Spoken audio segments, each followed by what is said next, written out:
President Trump's deadline for a deal with Iran expires this week. And now comes news that Tehran carried out nuclear implosion tests 20 years ago. In Israel, Benjamin Netanyahu's government is facing a threat from within. The U.S. ambassador to Israel told CBN News the political parties threatening the coalition should consider the consequences. Julie Stahl has more. President Trump and Israeli Prime Minister Benjamin Netanyahu spoke on the phone Monday as U.S. talks with Iran over its nuclear weapons program continue, but with little progress. We discussed a lot of things, and it went very well, very smooth. We'll see what happens. Trump's two-month deadline for Iran to agree to stop its program for developing nuclear weapons runs out this week. They are good negotiators, but they're tough. Sometimes they can be too tough. That's the problem. So we're trying to make a deal so that there's no destruction and death. And we've told them that, and I've told them that, and I hope that's the way it works out, but it might not work out that way. The Iranians claim their nuclear program is for civilian nuclear power. The International Atomic Energy Agency is now revealing that 20 years ago, Iran carried out implosion tests that are only needed in developing atomic bombs and have no civilian use. The Iranian regime is threatening retaliation if the i.a.e.a. censures its nuclear program or if Israel launches military strikes against Iran's nuclear sites. They also warned an Israeli strike on their nuclear facilities would spur them on to develop atomic bombs. The Islamic Republic of Iran has prepared a series of steps and measures.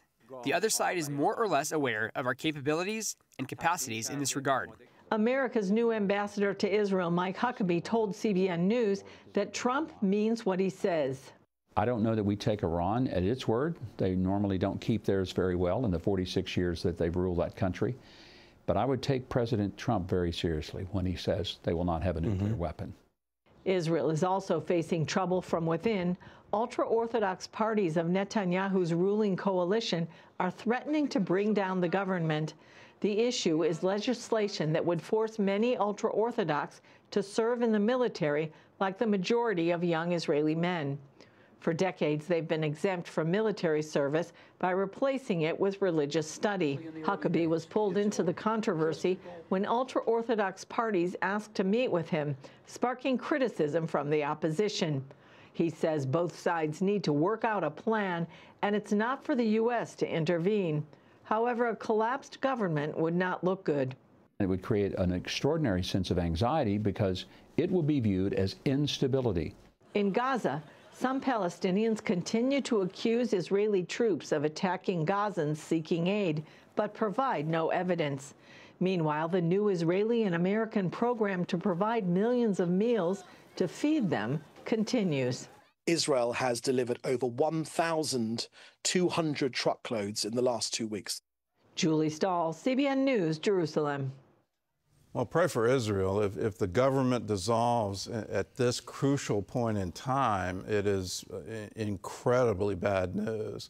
I don't know why there's so much instability in the Israeli government. It seems to be plaguing them now for years. And I think that instability is what prompted Hamas to launch the October 7th attack. That they saw weakness within Israeli culture. If you remember, in the year, 2 years prior to the attack, all of the demonstrations, the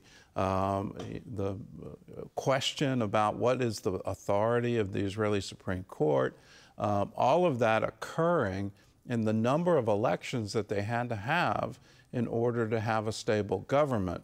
Now's not the time for that. Now's the time to make sure you completely eliminate Hamas in Gaza. Where it's so close to victory, you will lose that victory with your internal conflict. So let's pray for Israel. Let's pray for peace in the region. And what wonderful news that the people of Gaza are finally getting food, and they're doing it outside of Hamas. Hamas stole the relief, was then selling it back to the population in order to raise money for more arms. That is a wonderful story.